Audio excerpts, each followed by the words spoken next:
My wife said, "I'm suing you for alimony. I deserve 10K a month for my emotional distress." I smiled. That's fair. Then my lawyer showed the judge the 300 hours of hidden cam footage of her distress with her personal trainer. The judge laughed. I, 39 male, am what you'd call a steady guy. I have a good job in logistics, I pay my mortgage on time, I remember birthdays. My wife, Bianca, 36, used to say my steadiness was grounding. For the last year, grounding apparently became boring. It started about 8 months ago. Bianca got really into wellness. Not just, hey, let's eat a salad, but a full-blown $500 a month in supplements, crystal on the nightstand, my aura is murky lifestyle change. I supported it. If it made her happy, great. The centerpiece of this new life was Kieran, 28, her personal trainer. Kieran wasn't just a trainer. He was a holistic life guide. He had perfect teeth, tribal tattoos, and an endless supply of inspirational quotes. Suddenly, everything in our life was viewed through the lens of Kieran. Kieran says my macros are off. That's why I'm so irritable. Kieran thinks I'm holding on to stagnant energy. He says your energy is stagnant, Alex. Kieran is teaching me to find my inner warrior. You've lost your warrior, Alex. I, apparently, was a stagnant, warriorless void. 3 months ago, she moved into the guest room. I just need my own space to align my chakras, she said. Your snoring is blocking my spiritual growth. I was hurt, but I'm not a monster. Okay, honey, whatever you need. But it felt weird. The house felt different. Then, 2 months ago, I came home from work early. My boss let us out at 3 p.m. after we landed a big contract. I walked in the door. The house was quiet, but it smelled different. It smelled like sandalwood and pine, a very specific expensive cologne, the kind Kieran shilled on his Instagram. Bianca came downstairs, flustered, pulling her silk robe tight. Alex, you're home. I wasn't expecting you. Yeah, got off early? What's that smell? She flushed. Oh, Jenna stopped by. She must have been testing a new perfume. You know Jenna. I knew Jenna. Jenna smelled like vanilla and cigarettes. This was a lie. A bad one. In that moment, the steady guy in me went quiet, and a much colder, more methodical guy took over. I wasn't going to have a screaming match. I wasn't going to accuse. I was going to get facts. I'm in logistics. I know how to manage a supply chain. I know how to track assets. That weekend, while she was at a weekend warrior goddess retreat, with Kieran I assumed, I upgraded our home security. I bought 3 very small, very high-def video-only nanny cams. This is my house. I pay the mortgage. It is perfectly legal in my state to record video in the common areas of my own home. One went in the living room, tucked inside a hideous metal sculpture Bianca demanded I buy last year, $1,200 for a piece of bent rebar. One went in the kitchen, aimed at the island. One went on the bookshelf by the stairs, aimed at the front door. I set them to record on motion, and I waited. It took exactly 1 day. Monday. I checked the footage when I got home from work. She got home at 3 p.m. Kieran arrived at 3:15 p.m. At 3:17 p.m., they were not training. They were on my kitchen island, the one I just had installed. At 3:45 p.m., they were on my living room couch. He left at 5 p.m. She showered, changed, and was downstairs making a kale smoothie when I got home at 5:30 p.m., complaining about how drained she was. I didn't say a word. I just backed up the footage to a secure hard drive. I did this every single day. For 2 months. I have footage of them in the morning, after I left for my early start. I have footage of them in the afternoon. I have footage of them using my good whiskey to toast to their new life. I have, by my count, just over 300 hours of her spiritual growth. I watched my marriage die in 1080p. The whole time I was steady, Alex. I was grounding. How was your day, honey? Oh, exhausting. Kieran really pushed me. My emotional distress is just so high right now. He says I need to release it. I just nodded. That's rough, babe. Last week, she finally sat me down. She had her sad but strong face on. Alex, she said, her voice dripping with fake regret. I can't live like this anymore. I'm suffocating. I found my warrior and she needs to be free. What are you saying, Bianca? I'm saying I want a divorce. I'm moving in with Jenna. I nodded. I understand. She looked disappointed, like she wanted a fight. That's it? I understand? You've made your decision. I respect it. I'll start looking for a lawyer. Good, she snapped.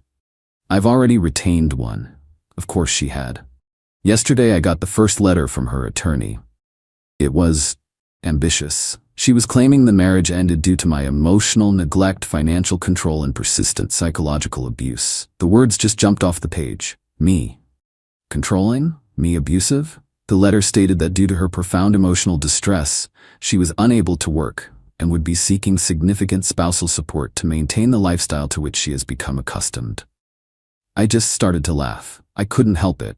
I called my lawyer, a shark named Dave that a colleague recommended. Dave, I said, we've got a situation and I've got a hard drive. Update 1. It's been about 5 weeks since Bianca set herself free. The legal battle is in full swing, and the entitlement is breathtaking. First, let's talk about the cops. 3 weeks ago on a Saturday, I'm trying to just watch a baseball game, and there's a hammering on my door. I open it to 2 police officers. One older, tired-looking guy, Officer Miguel, and a rookie.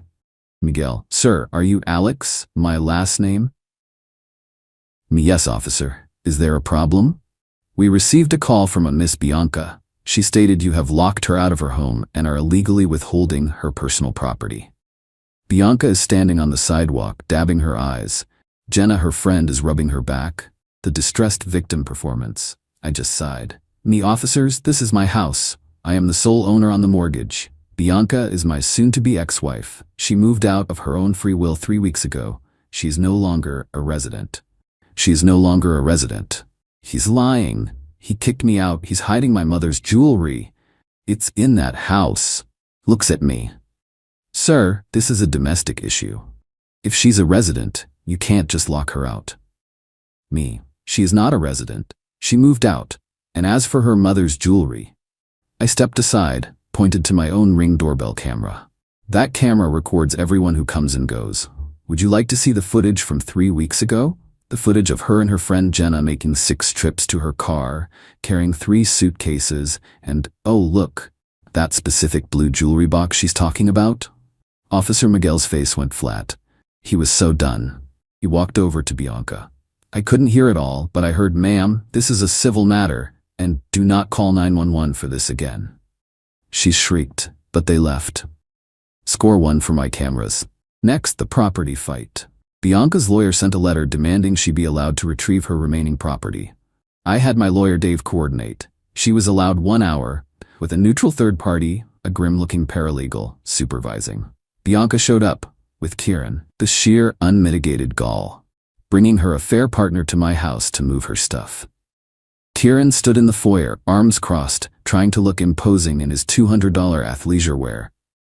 Just get your stuff, Bianca, I said, not even looking at him. She went straight to the living room. She pointed at the hideous metal sculpture, the one with my camera in it. Bianca, I'm taking this. Me. What? This sculpture. It's the only thing of value you ever bought me. It represents my pain. I'm taking it. She needs it for her healing space, bro. I almost fainted from the irony. She wanted to take the evidence. I had, of course, already pulled all the SD cards and the hard drive. The camera itself was just a little lens in a hollow bar. I smiled. A big, genuine smile. Me, you know what, Bianca? You're right, you should have it. Take it, please. She looked suspicious, but her greed won out. Kieran grunted and hauled the $1,200 piece of junk out the door. Be careful with it.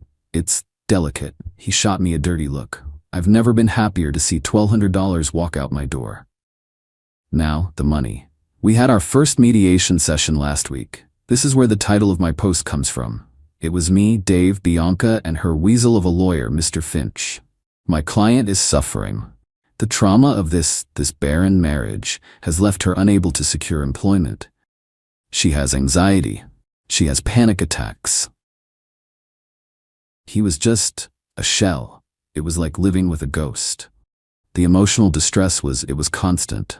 We are asking for $10,000 a month in temporary alimony, plus $20,000 immediately to cover her moving expenses and therapeutic costs. $10,000. It's the minimum she needs to begin her healing journey. Looks right at me, eyes cold. I deserve it. I deserve to be compensated for what you put me through. I deserve $10 a month for my emotional distress. This was it. The moment. I looked at Dave. He gave me a tiny nod. I turned to Bianca. I smiled. Me, you know what, Bianca? You're right. That's fair. You should get exactly what you deserve. Bianca's face lit up. Smug. She thought I was folding. Finch looked confused. Dave just checked his watch. So we're done here, right? Mediation failed. But you agreed. No, my client said she deserves it. He didn't say he was going to pay it. We reject your offer. We will see you at the temporary support hearing. We are eagerly looking forward to it. The color drained from Bianca's face. We walked out. She's bringing the sculpture to her new apartment, I told Dave in the elevator. You're kidding. Nope, it's her healing statue. Dave actually laughed. Oh, this is too good. The judge is going to love this. The hearing is in 2 weeks. She has no idea what's about to hit her. She thinks I'm a stagnant, warriorless pushover. She forgot what I do for a living. I track, I document, I deliver, and I'm about to deliver a world of hurt. Final update. It's over. The hearing was yesterday. I've been trying to process it. I didn't sleep much last night, but it wasn't from anxiety. It was adrenaline. We were in family court for the motion for temporary spousal support. It wasn't a full trial, just a hearing in front of a judge. Our judge was Judge Harriet Rowe, a woman in her 60s, who looked like she'd seen every lie ever told. Bianca was on the stand first. Her lawyer, Finch, led her through this WGA-worthy script. She was crying. Real tears this time. Tears of self-pity. And he was just empty. He'd come home, not even look at me. He was cold and controlling. He made me feel like I was nothing. And this emotional abuse, how did it affect you? I was a wreck. I couldn't sleep. I lost weight. I was terrified of him. I was a prisoner in my own home. The distress was, it's unbearable. I'm broken. She was good. I'll give her that. She was believable. I saw Judge Rowe give me a very stern look. And this $10,000 a month, why do you need that? For therapy, for my wellness, to find a safe place to live where I can heal. I can't work. I'm too damaged. She finished. Finch sat down looking like he'd just won an Oscar. Mr. Lastom's counsel, your response? My lawyer Dave stood up. He was holding a sleek black 4TB hard drive. Your Honor, we'd like to respond. We agree that Ms. Les' testimony is compelling. However, it is also in its entirety a fabrication. My client was not cold and distant until he had a very good reason to be. Objection. Vague. Argumentative. Sustained. Get to the point, Mr. Have my lawyer's name. Dave, my point, Your Honor, is the emotional distress. Miss Last Name claims she was a broken prisoner in her own home. The truth is, she was quite entertained. We have evidence to this effect.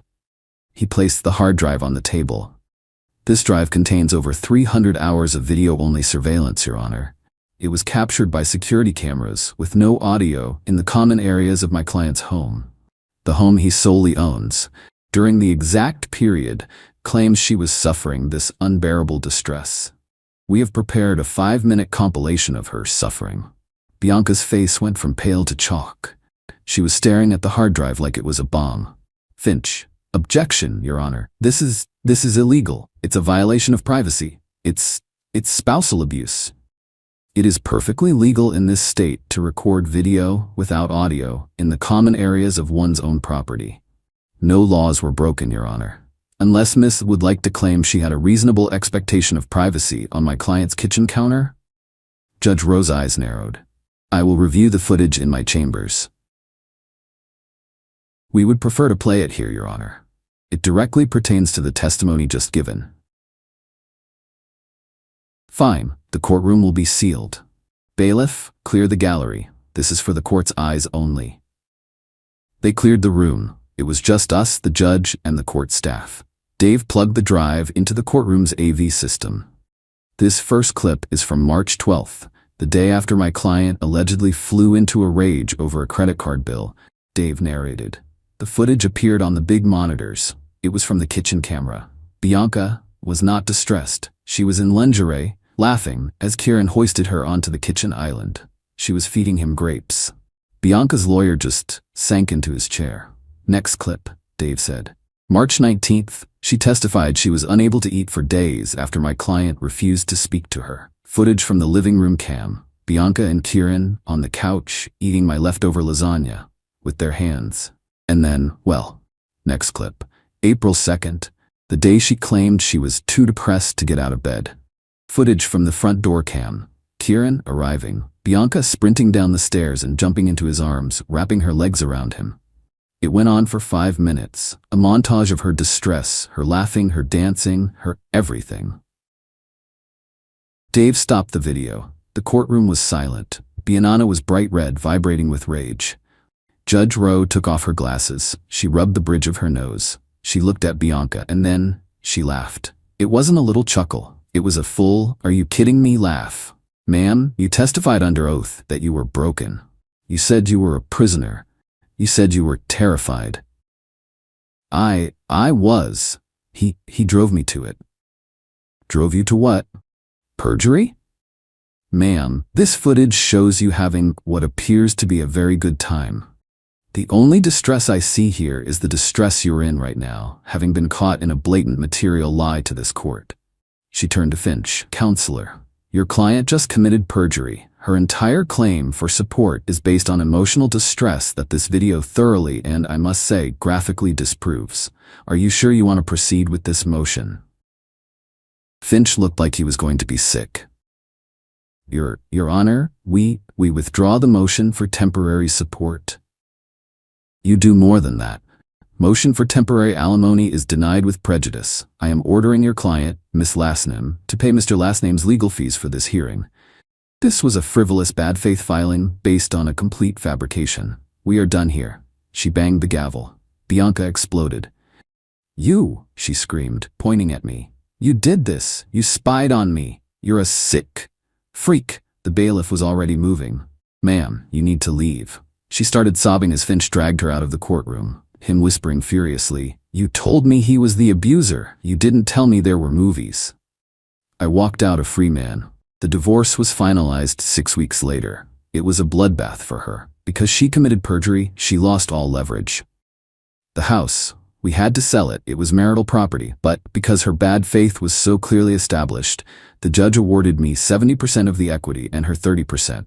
Alimony, $0. The judge ruled she was clearly capable of gainful employment, as evidenced by her strenuous afternoon activities. Legal fees. She was ordered to pay 50% of my total legal fees for the entire divorce, citing her perjury and bad faith negotiations. The sculpture. Oh, this is the best part. Her lawyer, in a desperate attempt to get something, claimed that the $1,200 sculpture was an asset and rightfully hers. Dave agreed instantly. We insist she keep it. I heard from Jenna, who apparently is not a fan of Kieran and reached out to apologize to me. What happened next? Bianca's share of the house equity was almost completely wiped out by what she owed me and her own lawyer. Kieran, seeing his warrior goddess was now broke, found his own stagnant energy and dumped her. She had to move back in with her parents, into her childhood bedroom. And yes, she took the sculpture with her. I hope she puts it right across from her bed, so every morning she wakes up and sees the $1,200 mistake that cost her $200,000. Me? I'm good. I bought a condo downtown. It's clean, it smells like nothing, it's peaceful. It cost me a marriage to see the truth. But watching that judge laugh, yeah, that was worth it.